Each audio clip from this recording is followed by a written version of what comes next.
everyone. Welcome into another episode of the Inside Voice podcast, a very special episode because this is the 52nd episode of season 2, which means that since bringing this podcast back, we've been doing it for a year. Isn't that crazy to think about?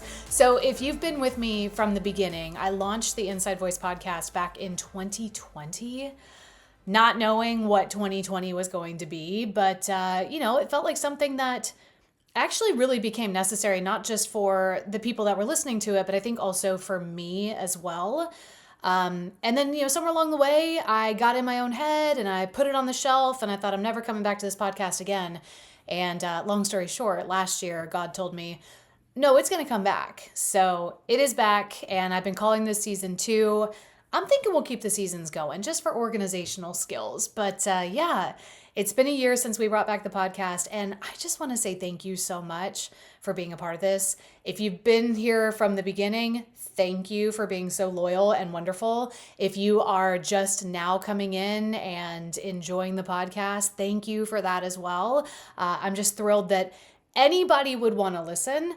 I always say that this podcast is meaningful, even if it's just for me, even if it's just something that God's like, I need you to do this so I can teach you something and it has nothing to do with anybody else. Like, I'm good with that. I'll be honest with you, bringing this podcast back was the last thing on my radar, was the last thing that I thought that I was going to do. And I kind of just told God, I was like, look, if this is going to happen, I'm not doing it on my own. I'm not doing this for myself. I'm not doing this for any kind of gain or anything like that. Like, yeah, sure, it'd be great to make this something big, but at the same time, it's like, this is his work and I'm just a steward. My hands are open. I'm just here to give what I feel like he's telling me to give. So anyway, so glad that you're here. Happy first anniversary, or I guess if we're going back to 2020, this would be our 6th anniversary of the Inside Voice podcast. Bananas, right? We always start off our podcast with some good news. As somebody who works in broadcast, I get really frustrated with the if it bleeds, it leads mentality of leading with the bad stuff, the negative stuff, the stuff that just, I don't know, it just leaves you down in the dumps. So we're going to start off with some good stuff. And I am so obsessed with the World Cup right now. I don't know if you guys are watching any of the games. It's just a nice thing to have on in the background, I'll be honest with you. And this sounds terrible, but some of the games have been nice to nap to, like on a Saturday afternoon or midday on Sunday. It's like you turn on a game and there's just something about it that's just, it coaxes you to sleep. Not because it's boring. It's almost like therapeutic in a sense. But whether you're watching the games or not, one thing that I have absolutely loved is all of the videos on social media, which, side note, if you follow me at Miss Radio Jess, you have seen me share countless numbers of these videos, like countless amounts of these videos, because I'm obsessed with them.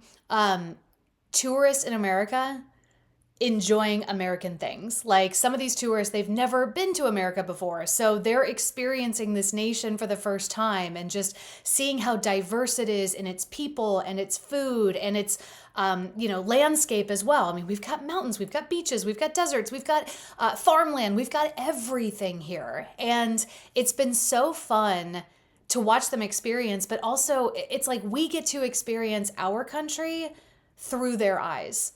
And I don't know, I guess the way that I would relate it to is like Christmas morning, like watching kids open presents. I don't have children of my own, but I can only imagine what that feeling's like. Like, you know what that present is. You know how good it is. And to see them get excited about it and be thankful and joyous over that gift, like, that's kind of like the same feeling that I'm getting with these tourists in America. It has been so fun to watch. I mean, they're discovering things like Buc-ee's and Costco and Walmart and, various food options, how all the food portions are huge and there's free refills and there's actual ice in their drinks and there's air conditioning in the hotel rooms, like all this stuff. Like, it's been such a joy. So if you haven't gone down that road, if that has not been on your explore page or anything like that, it will be now because it's out there and I've spoken it and your phone, your device has heard it. So maybe it'll start feeding you some of that good content as well.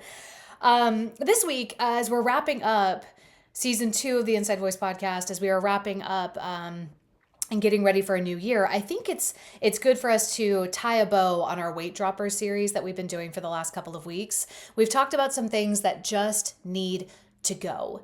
And tying it in with summertime, tying it in with the fact that a lot of people are looking to drop physical weight right now for swimsuit season, I think it's fitting that we drop things that are also not serving us, things that are emotional or mental that really have become weights on us. It's like the more that we allow these things to be a part of our life, the more that we ruminate on these things or allow them to take root, the harder it is to move through life because, again, you're just carrying weight that you don't need to. And so first week we talked about jealousy and comparison. Second week we talked about anxiety and fear. Last week we talked about bitterness and resentment. And really it kind of became this episode about anger, really, and how that can be such a weight on you. And the more that you just allow that to build up inside of you, it's harder to move through life and it's harder to feel joy in life when you have that. And I went back and forth with a couple of things to talk about this week. This feels like something that it could have a little bit of the last couple of weeks put together, but I do think it is something that we struggle with, that we don't always talk about. And it's also something that we don't want to share with others. And that is insecurity. That is this inability to try something, to move forward, to feel confidence in yourself because you're insecure. So as we look at this as kind of like our fitness journey, if you will, as we look at this as a weight that needs to be dropped off of us physically, mentally, and emotionally, we're going to tie it into the idea of fitness. So anybody who's looking to lose weight, anybody who's looking to take better care of their body, you got to get honest with where you're at. AKA, you have to identify the weight. So we have identified this weight that we're going to drop as insecurity. And we have to know where it came from. How did we get to this point of not being healthy, not feeling our best? In fitness, it's like, okay, I'm over-consuming, overindulging, I'm not active enough, I'm just not paying attention to how I'm caring for my physical body. And recognizing where insecurity comes from, I think will be very important for us to work through it and eventually drop this weight. So where does insecurity come from? How did we get to this point where maybe we used to be confident back in the day and now it's like we've lost a step, we've lost a little bit of our confidence and our gung-ho attitude, I know for me, to be personal, like I feel insecurity at my age. Like I'm upper 30s, getting closer to 40, and everybody always says like, oh no, like those are the years that you're the most confident, you're the most comfortable in your own skin. But honestly, sometimes I feel like insecurity can come from the fact that there's more for you to lose. You've built so much and you've invested so much, and there are more people that you've got that are depending on you and counting on you. And it can really mess with your confidence. It can make you feel like, well, if I mess up, if I make one mistake, if I fail in this area, I drop the ball not just for myself, but for everybody else around me. And I'm just not willing to lose everything. So I'm going to stay nice and comfortable and secure where I'm at. Now, I think insecurity can also come from fear and anxiety. We talked about that in week 2 of our series of weight droppers. You can allow fear and ruminate on a possible outcome that may never happen, so much so that it paralyzes you and it does make you insecure. And suddenly, where that fear and anxiety may have stemmed from, it might have been one situation or one thing that happened to you or one person or one whatever. But now it's like it's creeping into every other aspect of your life. And you're like, now I don't want to take chances here or try here or get out there and do that here or anything like that. You know what I mean? Like fear and anxiety can definitely be like a seed for the eventual blossoming and blooming of insecurity. I think insecurity can also come from comparison, which is something that we talked about in week 1 with jealousy and comparison. And man, we talk about social media and a lot in this podcast. It does have a profound impact on us, whether we choose to believe it or not. It can impact us in wonderful ways and it can impact us in harmful ways. And I am a firm believer that we're not meant to see and have this much access to this many people. You know what I mean? Like I don't need a front row seat to somebody's life that I've never met. I have no idea who this person is, but for whatever reason, I'm suddenly comparing myself to their life. I'm suddenly comparing my home to their home, or their pets to my pets, or their success to my success. And it's like, whoa, whoa, whoa, whoa, whoa, whoa. In a normal world without social media, you would have never known this person existed. Therefore, you would have never had these feelings of insecurity because you would have never compared yourself in the first place. So I feel like sometimes we have to be very aware of what's coming in to our lives, what's coming into our psyche, what's coming into our mentality, in our souls, our very beings, and recognize how it's affecting the way that we're showing up and operating. And insecurity can be such a byproduct of a simple scroll on social media.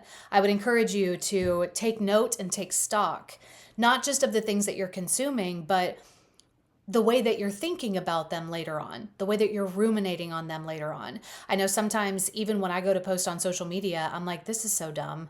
This is a dumb idea. It's not funny. Nobody's going to get it. It's not going to be good as so-and-so's video. Oh, the quality of this video is not good. And so therefore, I suddenly feel like I shouldn't post it at all because I'm not A, B, and C. You know what I mean? That is insecurity that is breeding and rooting in my life. And I think also insecurity can come from just simply being comfortable, giving yourself too many outs, too many excuses, being lazy, not trying, not keeping promises to yourself. Gosh, the one thing that I have learned so much getting older is you've got to keep promises to yourself. Otherwise, you just stop trying. You lose a step, you lose confidence, and it's a slippery slope to suddenly just not doing anything. And I feel like our generation, millennials, I'm a millennial, and generations below are going to suffer from this so much more because we've kind of entered into adulthood and we are experiencing adulthood in this era of convenience, this era of, oh, you don't have to get out there and do your own grocery shopping. Oh, you don't have to, get out there and socialize with people because you have social media. You know who they are. You know what they're up to just by a simple scroll. We don't get out and entertain ourselves anymore because we can watch somebody on YouTube explore the places that we want to explore, or we can now stream an ungodly amount of things on any and all streaming services, and suddenly it's like, well, we don't have to go to the movies or entertain ourselves or whatever. Like this era of convenience that we're living in, and AI is definitely not going to help this because now it's just going to serve you all the stuff that you need to just stay at home all day every day. And even going through COVID was like that too, like granted, like there was a lot of stuff happening during that time, but I mean, for the most part, it was like we got really comfortable being home and being in our sweatpants and not trying, like for lack of a better term. And I think that practice has been so hard for us to unlearn because sometimes we take convenience and we turn it into efficiency. We feel like if we're not having to grocery shop and if we're not having to do this and we're not having to do that, we have so much more time to do other things. And to a certain extent, that is absolutely true. But then what are we doing with that time that we've freed up? Are we really using it the way that we always thought that we would? Are we pursuing the passions that we want? Are we engaging with the people that mean most to us? Are we making life full? Or are we just using convenience as an excuse to not do anything, to feed our insecurities really, Because let's face it, getting out there and trying with somebody, like if you are trying to repair a relationship with a family member, if you're trying to date, if you're trying to maintain friendships with people that maybe live in another city, that takes effort and it takes, a bit of humility, and it takes you have to put yourself out there, and that always leaves you vulnerable to rejection. And knowing that and feeling that, yeah, it's easy to feed into insecurity and be like, I'm just not going to try. Any loneliness that I'm feeling, anxiousness that I'm feeling, whatever I need, I can get delivered to me. I can pull it up in an app. I can scroll forward on social media and I will fill that void. I would encourage you very much to fight against that. So to wrap that up, insecurity, I believe, comes from fear and anxiety, comparison and jealousy, lack of trying and keeping promises to yourself. Like, gosh, how many times have you said, oh, I'm going to go do this thing, and then you just don't do it?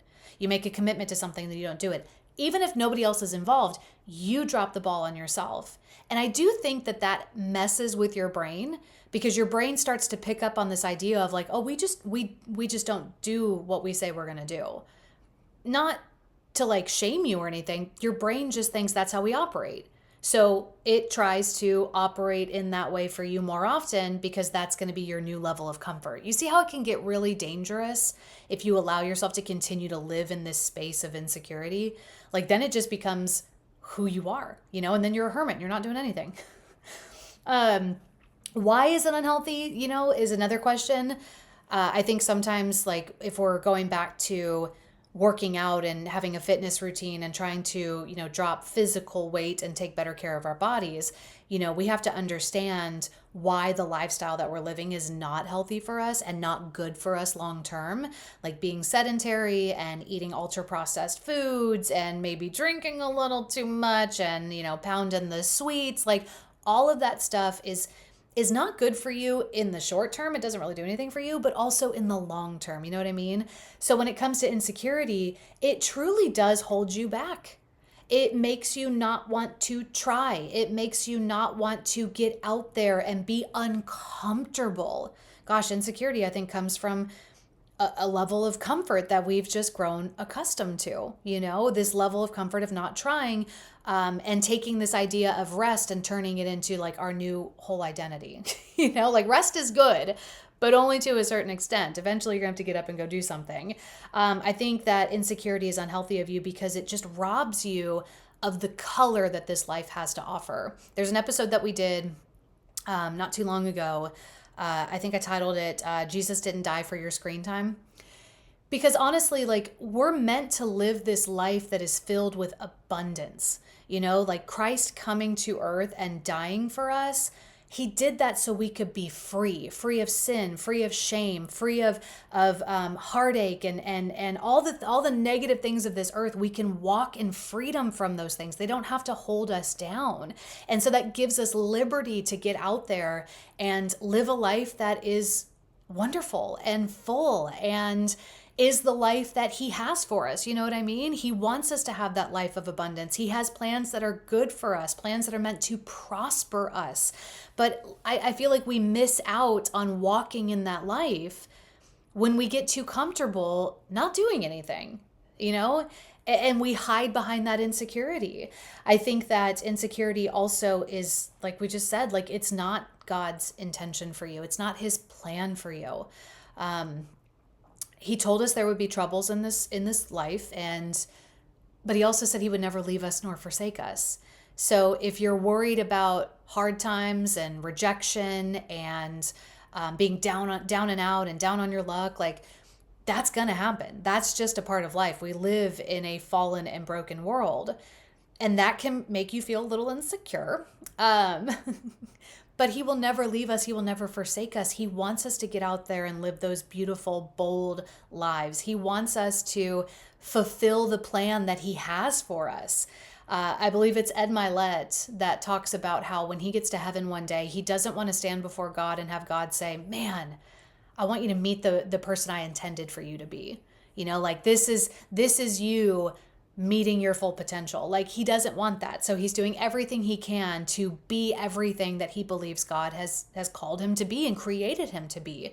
And in a similar sense, like I don't want to get to heaven and sit down with Jesus and him be like, okay, you did great. You really did. But this is kind of what I had in mind. And then it's like all this wonderful stuff that it's like, gosh, if I would have just gotten out of my comfort zone, if I would have just tried a little bit harder, if I would have just, turned off Netflix for an hour that night, like I could have done what, It's like FOMO of a life that you don't even know exists at this moment. You know what I mean?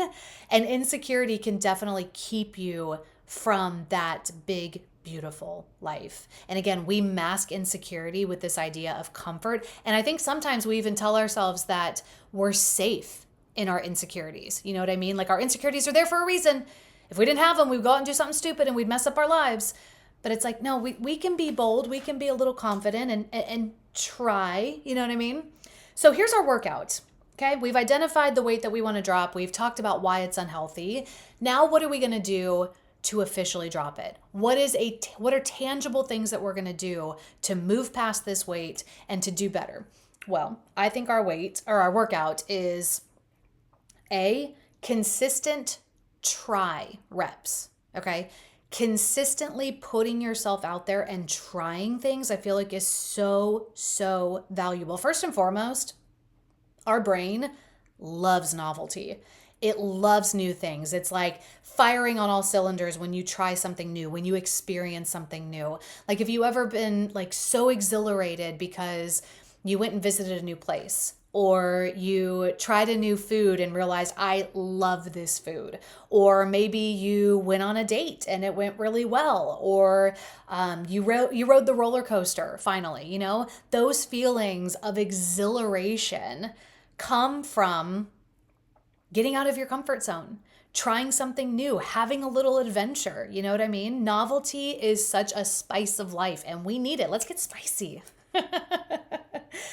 So I think when you are consistently trying things, this tells your brain like, oh, we're okay with discomfort. We know we can bounce back from this. It's like you're establishing a track record of tries, maybe fails, tries, maybe successes, and you're gathering more intel and data that's going to make it easier for you to try the next time. It's like, yeah, I tried that, it didn't work out well, but hey, I bounced back. Or I tried that, it went really well, and now I want to try again, or now I want to do more of that, and it just turns into something so wonderful. So getting in consistent tries, you know, I think that allows you to trust yourself more, and it just builds your confidence. I think also practicing what is hard for you is also incredibly valuable. So our first workout plan is to get consistent tries. Our second workout plan is going to practice what is difficult. What are you insecure about that is holding you back? Maybe it's public speaking. Maybe you can find a community center where you can speak in front of people, or just start with speaking in front of like 2 of your friends. You know, tell them a story, put together a speech, do something that, you know, allows you to be out of your comfort zone in a comfortable place. You know what I mean? Like, to try a little bit. Maybe you want to pick up a new hobby. Well, if you've never done the hobby before, you might be awful at it. But hey, practice. You know, millennials were told all the time when we were kids, practice makes perfect. I can see. I think there's a song that went to it. I don't remember it exactly, but practicing what is uncomfortable for you will help you in the long run. If it's important to you, you know, if you realize that your insecurities really are, you know, stifling your growth and making it difficult for you to do the things that you want to do in life, you're going to have to practice to get over them. You know, I think one of the things that I want to do in life is be able to speak another language fluently. I'd love to speak, you know, more than one, but I've been trying to learn Spanish because that was the language that I took courses in high school and in college because they were requirements. And so I thought I'll just start there, you know, like we'll get going on that. And, you know, everybody always says if you can learn one language, it's easier to pick up other languages. I guess it's a brain thing. I don't know. That's just what I've been told. So I've been trying to learn Spanish, and I've been using my Duolingo app consistently. I think I'm at 300 days in a row right now. Knock on wood that I don't mess that up. But it takes practice, and it is uncomfortable. And I feel like an absolute idiot sometimes, where I'm like, how do I not know this? Or, gosh, this is so confusing. I'm never going to get this. You know, all those doubts are going to creep in. But again, this is what I want to do. This is a part of life that I want to experience, being able to speak another language. And so, yeah, practicing what is hard is going to help me in the long run and make me more secure in achieving this goal, but also being able to maybe have a conversation in Spanish one day. We'll see if that happens. And I think also this is probably going to be the hardest part of this workout of dropping insecurities, but sharing your shortcomings, being able to open up about your insecurities to people that you trust is so incredibly valuable. Having somebody that can come alongside you and encourage you, come alongside you and hold you accountable. Like if you ever wanted to try something new, but you're like, I don't want to do it by myself. let's say you want to go to the gym, but you don't want to go by yourself because it can be intimidating walking into a gym and it feels like everybody knows what you're doing and you don't. Going with a friend that can help you out, even if that friend doesn't know how to work out, at least it's nice to have, some company, right? But being able to be vulnerable with somebody and say, hey, this is important to me. It matters to me and I need help. Seeking guidance, seeking mentorship, seeking just a friend to listen to you and to lean on definitely helps. It shrinks the giant, if you will. Like insecurity and this fear that you have stepping out and trying something new, it grows when you don't address it, and it can turn into such a big monster that it feels impossible for you to take it down.